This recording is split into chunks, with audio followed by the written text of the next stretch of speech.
Hi, I'm Andrew Peacock, and this is my good friend Charlotte. And we're staying at home and we're staying safe because that's an important thing for us to do in these difficult times. When things get challenging, our pets become even more important to us than they are usually. I thought I'd like to read to you today from my book, One Brave Boy and His Cat. One Brave Boy and His Cat came out last year from Flanker Press, and it features the beautiful paintings of Angie Green. Charlotte, do you think we could just start into it now? Okay. So here's the cover of One Brave Boy and His Cat, and on the front you can see the boy and the cat both have masks on. So they're kind of like superheroes. They're going to be very brave in this difficult story. Shall we start? One Brave Boy and His Cat is for anyone who has ever loved a pet, and I'm sure that's a lot of you. On a beautiful day in late summer, a sleek red car rushed into the vet clinic's driveway. A young couple and a small boy jumped out and ran towards the door.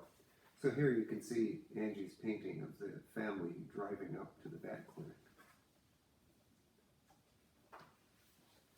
The red streaked bundle that the man held in his arms suggested that something terrible had happened.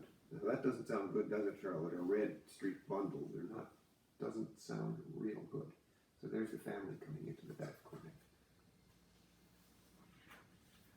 The woman had tears in her eyes and began speaking as soon as she stepped inside. I only opened the door for a second and Susie got out.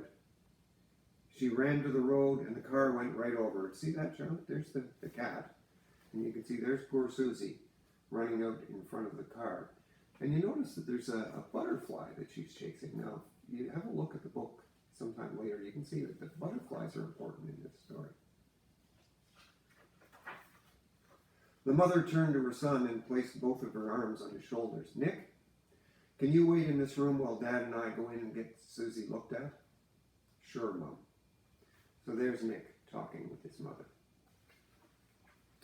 The vet took the cat from the man's arms and placed it on a table. The car had driven right over Susie's back. Can you imagine that? Her legs were in a position that didn't look right, and when the vet touched her, she didn't move. So here's inside the vet clinic, and they're examining the poor cat. As the woman sobbed, the man spoke to the vet. Can't you fix her, doctor? I'm sorry, but there isn't much we can do for injuries this bad. So we have the poor cat up on the table and the veterinarian talking to the father. So this doesn't sound too good. The man leaned across the table. Can't you do something? As the vet described the animal's injuries, the man continued to insist there had to be something that could be done. It took him a long time to understand how badly his pet had been hurt.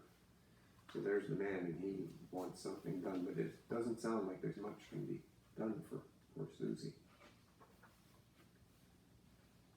And the father said, okay, we'll put Susie to sleep. The man was only able to blurt out these words before looking away. He turned back and he wiped his eyes and rubbed both of his hands on his pants. Poor fellow, eh? There's the father. He's not very happy with what's happening.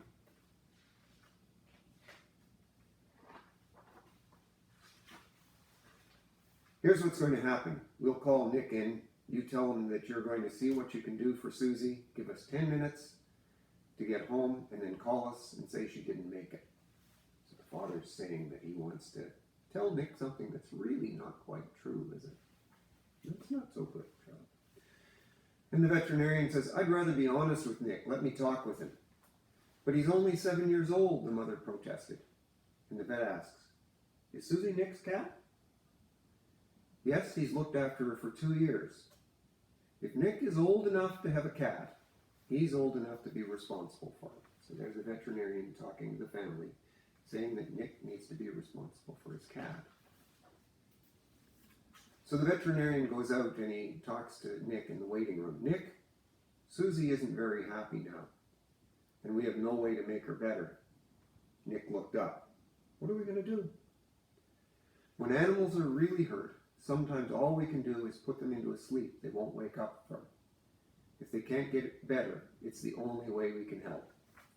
So here's Nick out in the waiting room. See, he's reading a comic called Super Cat, kind of like the cat on the front. Charlotte, did you see that?